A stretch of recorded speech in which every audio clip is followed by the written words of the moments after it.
Welcome students to Synopsis IAS. I am Dr. Mohammad Zia and we have arrived to the 26th lecture in our World History series and आज हम बात करेंगे second world war की। पिछले lecture में हमने देखा कि किस तरीके से पिछले एक्चुअली कई लेक्चर्स में हमने देखा कि जो दोनों वर्ल्ड वॉर्स थे उनके बीच एक्चुअली हुआ क्या।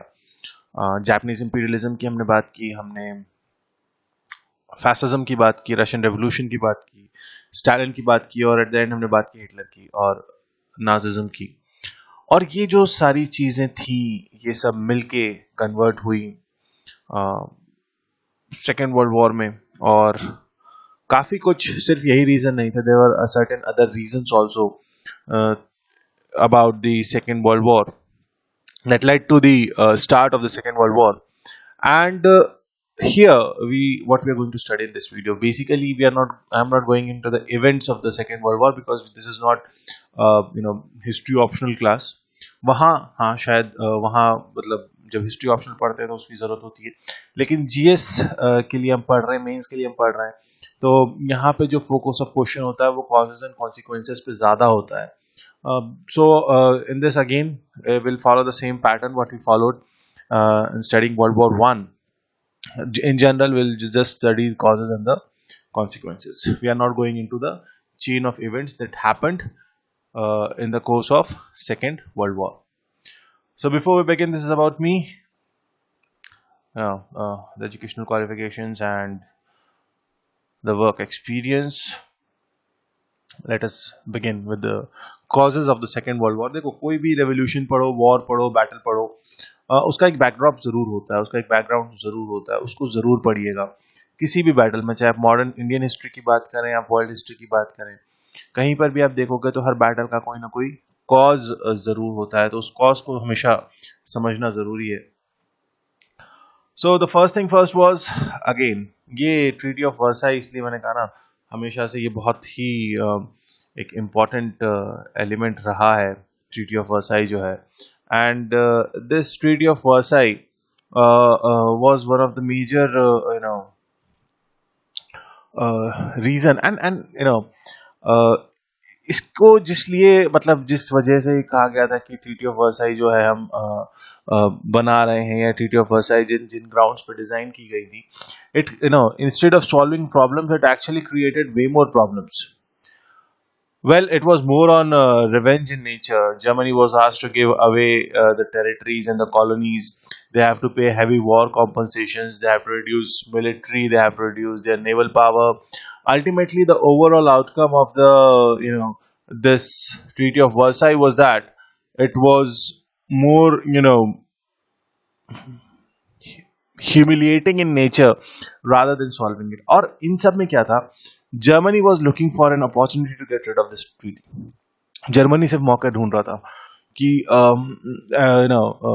दैट बस मौका मिल जाए और हम जो है इस ट्रीटी से बाहर निकल जाए. And this was not possible without an aggressive foreign policy. This was not possible without an aggressive foreign policy. So dissatisfaction from Treaty of Versailles, war was inevitable. Rise of fascism and Nazism, ये भी हमने देखा. There were dictatorship in Italy, Mussolini थे. Germany में हमारे Adolf Hitler थे. And this actually led to the World War II. Mussolini opposed Treaty of Versailles and followed aggressive foreign policy. League of Nations could not stop Italy and its dictator Mussolini. Similarly, Germany also opposed, obviously सबसे ज़्यादा impact तो उन्हीं पे था, Treaty of Versailles, and even followed rearmament and aggressive foreign policy. So हम इसको अगर sum up करें तो dictatorship, failure of League of Nations, Hitler opposed, everyone opposed this treaty. And हमने जैसे लास्ट वीडियो में हमने देखा कि कैसे 1936 में ही हिटलर ने जो है वो आर्मीज भेज के जो भी लॉस्ट टेरिटरीज थी उनको रीऑक्यूपाई करने का प्रोसेस शुरू कर दिया था. So Hitler and Mussolini they took their countries, not their own countries, rather the whole world into the war.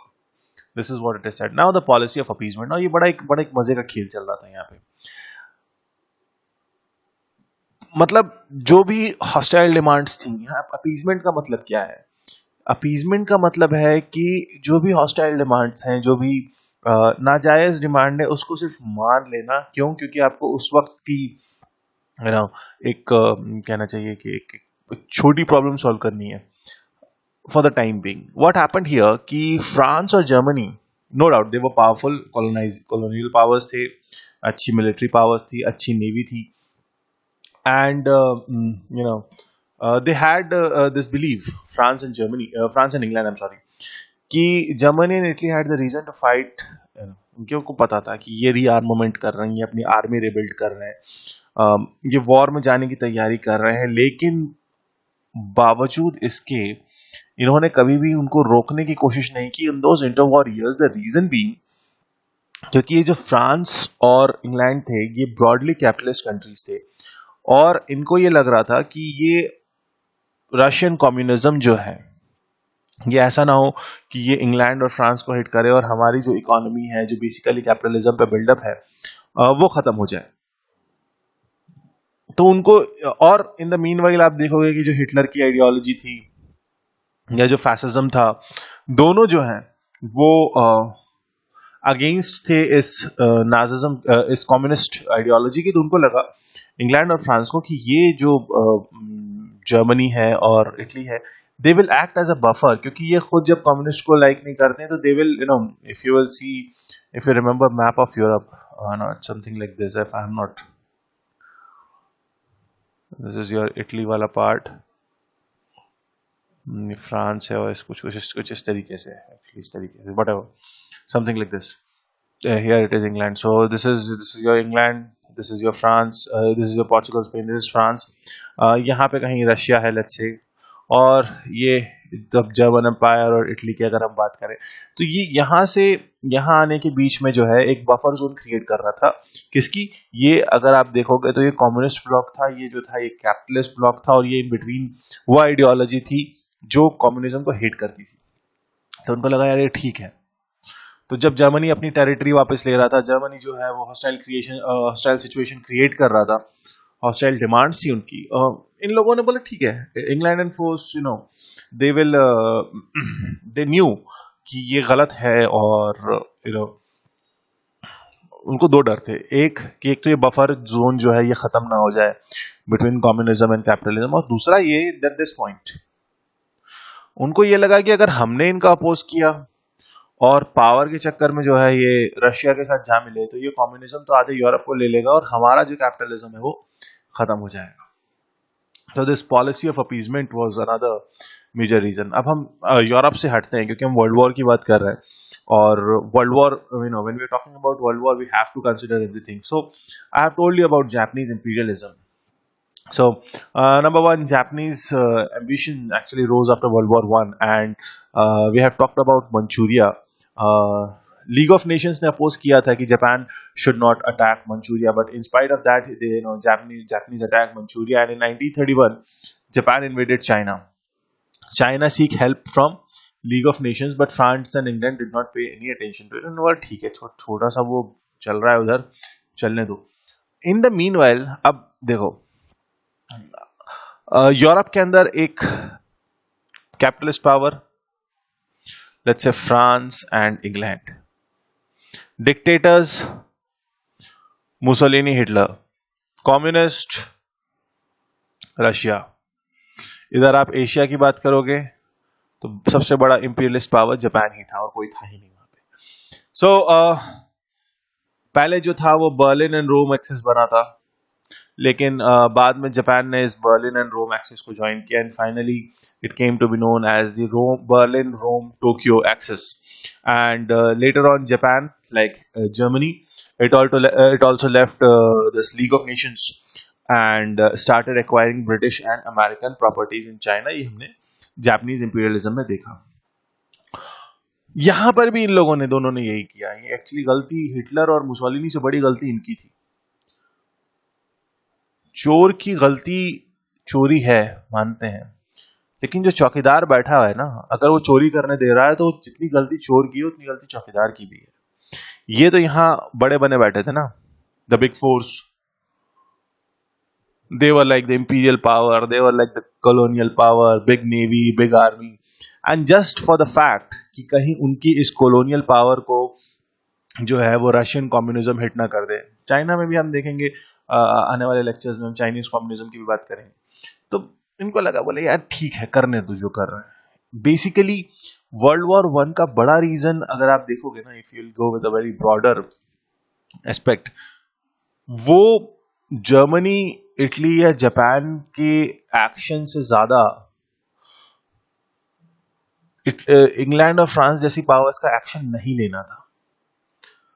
They also know they had this policy of appeasement towards Germany, and Italy, they had this policy of appeasement towards Japan because they wanted to weaken China. But the foremost reason was, the failure of this League of Nations. League of Nations was formed to avoid wars, first of all. USA दूसरी चीज, हमने जब league of Nations हम पढ़ रहे थे हमने देखा था कि यूएसए ने जो है वो लीग ऑफ नेशंस ज्वाइन नहीं किया। Even the members who had actually joined League of Nations weren't following the principles. Japan की बात करते हैं, जर्मनी, रशिया, बाद में इन्होंने भी जैसे 1932 में, if I'm not wrong, world disarmament conference होती है, और जर्मनी ये कहता है कि पहले अगर आप चाह रहे हो कि डिसआर्मामेंट हो, क्योंकि तब तक नाजीज जो है वो पावर में थे, तो आप ये चाह रहे हो कि अगर डिसआर्मामेंट हो तो पहले फ्रांस और इंग्लैंड से कहो कि वो भी उतना ही कम करें जितना हम करेंगे। सो जब ये बात नहीं मानी गई तो जर्मनी ने जो है लीग ऑफ नेशंस छोड़ दिया। बड़े जो नेशंस थे, ना रशिया लीग ऑफ नेशंस का हिस्सा था, ना अमेरिका लीग ऑफ नेशंस का हिस्सा था। इसका साइकोलॉजिकल इम्पैक्ट ये था कि एक तो पैसा नहीं मिल रहा था, and when big powers are not involved, who is going to pay attention to you? And League of Nations could not stop small nations. हम इसमें देखेंगे आप कि वहाँ अफ्रीका में भी एंड इनका इम्पैक्ट कुछ भी नहीं था। एंड कंट्रीज ऑब्वियसली जो डिक्टेटर्स थे, जर्मनी हो चाहे इटली हो, they were even considering League of Nation, मतलब वो मानते नहीं थे कि है भी, मतलब उन्होंने छोड़ दिया।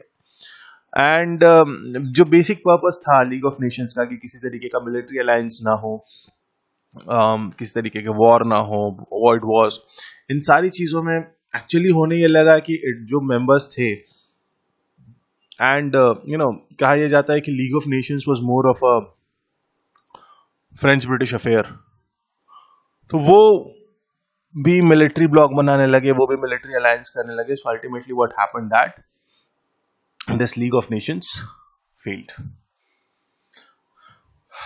Then ये हमने बहुत इन डिटेल देखा, राइज ऑफ टोटलिटेरियनिज्म, चाहे हम उसको देखें जर्मनी के अंदर, चाहे हम उसे देखें इटली के अंदर, चाहे हम उसे देखें रशिया के अंदर, तीनों जगह एक टोटलिटेरियन गवर्नमेंट, जापान में भी थी। हर जगह क्या था, where there was a totalitarian government in which the state and its leader have nearly a total control.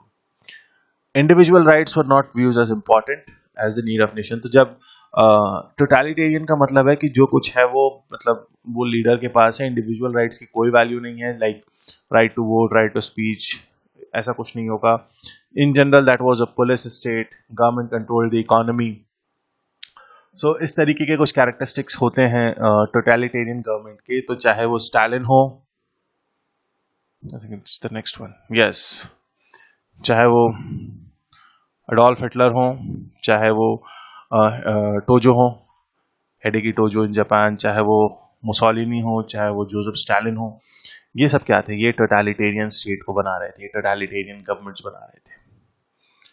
Individual rights खत्म थे, इनका एक्सट्रीम नेशनलिज्म पीक पे था, रेशियल, यहाँ पे आप देखोगे तो नेशनलिज्म था, ठीक है, यहाँ पे आप देखोगे तो रेशियल नेशनलिज्म था, ये इंपीरियलिज्म की बात कर रहे थे, कैपिटलिज्म की नहीं, इंपीरियलिज्म की बात कर रहे थे। स्टालिन जो है, he has its own form of communist ideology. So everyone has their own ideology, and ultimately जो चीज इन सब में कॉमन थी, इन चारों में कॉमन थी, that was the totalitarian government.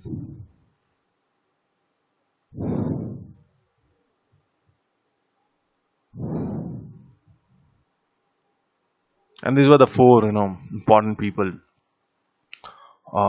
उस दौर में, उस वक्त में. And how it started on 1 September 1939. Hitler invaded Poland. अब क्यों? Treaty of Versailles again. उसने क्या किया था, जर्मनी को दो हिस्सों में डिवाइड कर दिया था, where give Poland route to Poland up to the sea, and port of Danzig was also given to Poland. So Poland को सी रूट देने के लिए through Danzig Germany could get connected to with East Prussia. अब Germany के अपने उसमें ये जो डेंजिंग पोर्ट है, इसमें अपने बेनिफिट थे. एंड जर्मनी ने क्या किया, Germany accused Poland for being unjust with the German staying there. August 13. और इन द मीन वाइल यहाँ पे एक और चीज होती है, और ये एक बड़ा इवेंट था कि actually German, it's like let's say this is Germany, this is Poland, this is Russia. ठीक है, let's say I am sorry. अब जर्मनी को पता था कि उसे पोलैंड पर अटैक करना है, हिटलर को पता था कि उसे पोलैंड पर अटैक करना है, और उसे ये लगा कि कहीं ऐसा ना हो कि यहाँ से रशिया जो है वो साथ देता. तो सबसे पहले हिटलर ने क्या किया, रशिया के साथ नॉन एग्रेशन पैक्ट साइन किया कि जो है हम आप पे अटैक नहीं करेंगे, हम आप पे अटैक नहीं करेंगे आपस में एक दूसरे पे. और फिर उसके बाद अगस्त में साइन किया, और फर्स्ट सितंबर को पोलैंड पे अटैक किया. किसने? जर्मनी ने. क्योंकि जर्मनी तो था ही ना, लॉस्ट टेरिटरीज तो वो 1936 से ले ही रहे थे, चाहे वो चेकोस्लोवाकिया हो, चाहे वो ऑस्ट्रियन पार्ट हो, सब पे उन क्या कर रहे थे, वो ये जो कहना चाहिए लॉस्ट टेरिटरीज थी उनको रीऑक्यूपाई कर रहे थे. Now the whole story was between this axis powers. तो एक्सिस पावर मींस जो हमने बर्लिन, रोम, टोक्यो एक्सिस की जो हम बात कर रहे थे, that is why they were called as axis powers. और अलाइड पावर्स में फ्रांस और ब्रिटेन थे. तो ब्रिटेन का मतलब सिर्फ इंग्लैंड नहीं था, यहाँ पे ऑल दी कॉलोनीज, यहाँ इसका मतलब था ऑल कॉलोनीज इनके साथ, और जिनका इन्होंने एक्चुअली साथ दिया, जो भी इनके डिपेंडेंट कंट्री थे. Every country, just a second, every country actually has their own set of interest involved. जो भी countries थी, जैसे जर्मनी थी, तो Germany was there to get back the lost territories to the east. Soviet Union wanted to defeat Germany after they broke the pact. Which pact? The non-aggression. Russia तब तक involve नहीं था जब तक जर्मनी ने ये नॉन एग्रेशन पैक्ट जो है ये नहीं तोड़ा था. Italy, because of the Pact of Steel, considered as UK and France and wanted to expand territory. तो ये जो है roughly territorial expansion की बात कर रहे थे. Great Britain, actually ये initially ब्रिटेन और फ्रांस नहीं आते, लेकिन इन दोनों की ट्रीटी थी पोलैंड के साथ. तो पोलैंड के साथ ट्रीटी किसकी थी? ब्रिटेन और फ्रांस की, कि तुम्हारे ऊपर अटैक होगा तो we will come there to save you. और जैसे ही पोलैंड पर अटैक होता है किसका? जर्मनी का, ये लोग जंप कर जाते हैं. See both whether it is France or Britain. Then Japan joined Axis since it considered US and UK as their enemies. तो उनको लगता था ये जो कैपिटलिस्ट और ये एक तरफ कैपिटलिज्म है, एक तरफ इंपीरियलिज्म है ब्रिटेन का, और ये पैसिफिक के ऊपर एक्चुअली वो था. So Japan also entered the war. China got invaded by Japan and fighting against Japan made them an allied. So वो कहते हैं ना, दुश्मन का दुश्मन दोस्त. तो वो जापानीज का दुश्मन कौन? चाइना. तो यूएसए वगैरह ने जो अलाइड पावर्स थी उन्होंने चाइना को अपनी तरफ कंसिडर कर लिया. Then America, United States, Pearl Harbor got attacked. Actually ये तब तक यूएस वॉर में था ही नहीं. Japan actually woke up a sleeping dragon, that is true. और जैसे ही अमेरिका पे अटैक होता है, तब तक America was happy go lucky country जो सिर्फ आर्म सप्लाई कर रहा था और कुछ नहीं. तो पर्ल हार्बर अटैक होता है और अमेरिका जो है एक्सिस पावर्स पे वॉर डिक्लेयर कर देता है. सो ये हर कंट्री का अपना इंटरेस्ट था. Moving on.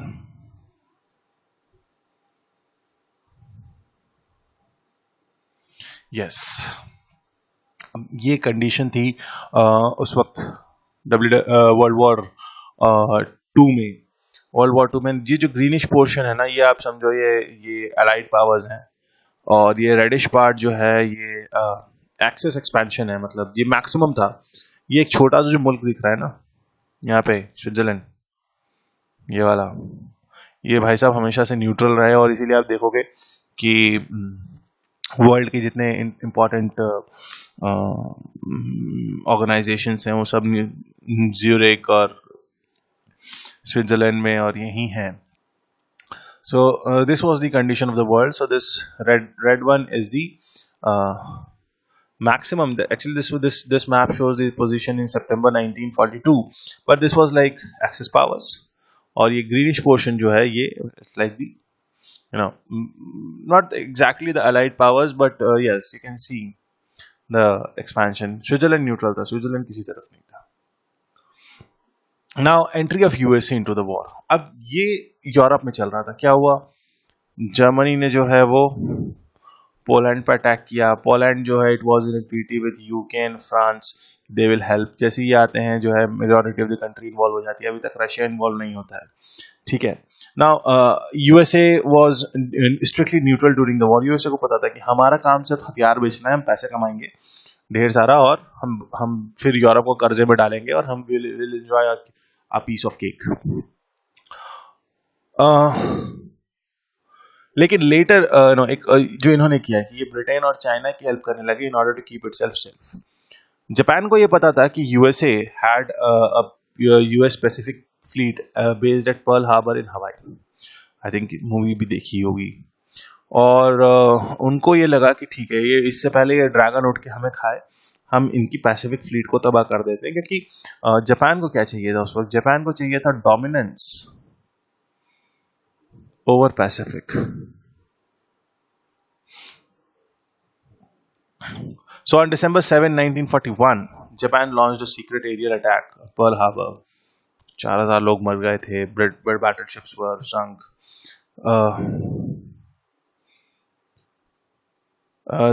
But Japanese didn't destroy their ship repair workshops and US carriers. इन्होंने ये दो चीजें जो इन पर अटैक नहीं किया, और इसका इम्पैक्ट ये रहा कि the ships were repaired and they were back in action. So America was like, हमने कुछ नहीं किया, आपने they were having huge powers, everyone knew that. So Americans attacked the south. अब अमेरिका ने रिप्लाई भी तो देना ही था ना.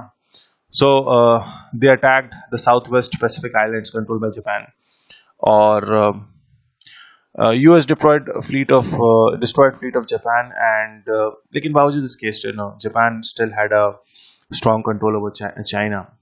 Japanese in Philippines, इनके एक kamikaze जो थे, suicide aircrafts थे ये, so actually every Japanese civilian at that point of time was trained to use variety of weapons, and long before attacking Japan, US had worked and actually successfully tested the first atomic bomb. Or there was a huge debate in US itself whether one should use bombs on Japan or not. So this was another matter of concern for America. और इस पे अच्छी खासी debate हुई, but ultimately warning दी सबसे पहले इन्होंने कि देखो, हम ये कर सकते हैं, आप अपनी गवर्नमेंट से कहो कि सरेंडर कर दे, लेकिन ये नहीं मानते हैं. और 6 अगस्त 1945 first bomb was dropped at Hiroshima. half of the city killing thousands, and after effects आज भी दिखते हैं. In spite of that, Japanese didn't surrender. So another was 3 दिन बाद फिर, and जब जापानी सरेंडर हो जाता है 1945, 2 अक्टूबर 1945, तो वर्ल्ड वॉर खत्म होता है. तो अगर वर्ल्ड वॉर की टाइमलाइन देखोगे ना, तो 1 सितंबर 1939 टू 2 सितंबर 1945 जापानी सरेंडर के साथ. सो यूरोप में क्या हुआ था, ये तो इधर हुआ, जापान के अंदर हो रहा था. How this ended, how this ended in Europe. So yes, so allies जो थे उन्होंने जर्मनी को अपने हिस्सों में बांट लिया. जर्मनी और जापान से हिटलर कमिटेड सुसाइड. और Mussolini was actually his head was hanged, sir काट के जो है चराहे पे लटका दिया। वॉर क्राइम्स के अगेंस्ट, वॉर क्राइम्स में केसेस हुए, ट्रायल्स हुए। अल्टीमेटली जर्मनी को जो है, अब ये सबको समझ में आ गया कि ये जर्मनी को जो है अब ये पूरी पावर नहीं देनी, इस जर्मनी को डिवाइड कर लो, और जर्मनी को 4 हिस्सों में डिवाइड कर लिया गया। एक हिस्सा था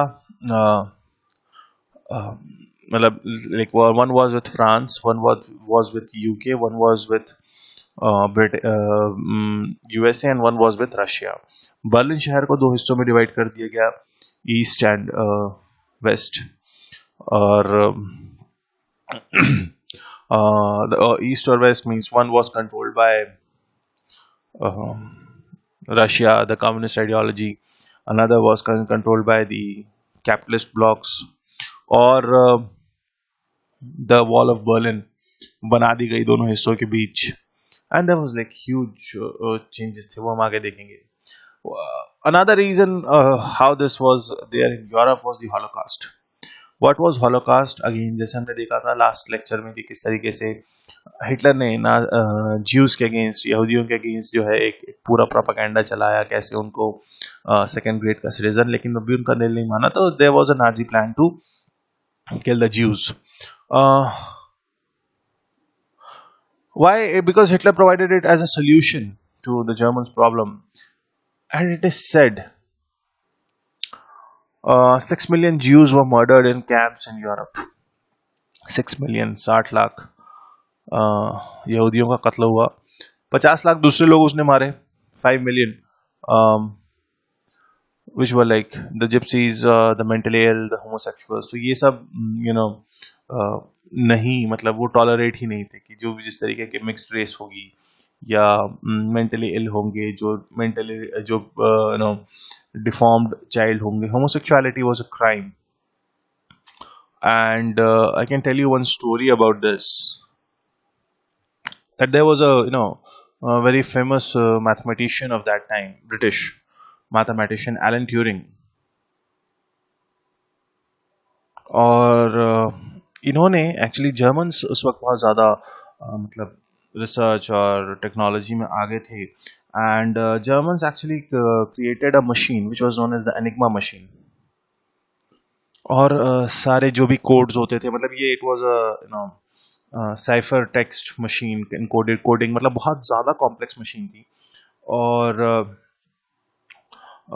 मतलब it was very difficult for the allied powers की एक्चुअली एनिग्मा मशीन की अगेंस्ट कुछ किया जा सके। सो एलन ट्यूरिंग ने, mathematician, he was hired, and it is said that it was technically it was like impossible कि enigma machine, क्योंकि उसका कोड हर 6 घंटे पे या 12 घंटे पे चेंज होता था, and it was very difficult for the allied power, actually impossible. So Turing को ये टास्क दिया गया, he was a great mathematician of that time, to decipher this enigma messages, and after various failures actually, he made a machine which was known as Christopher, I think, और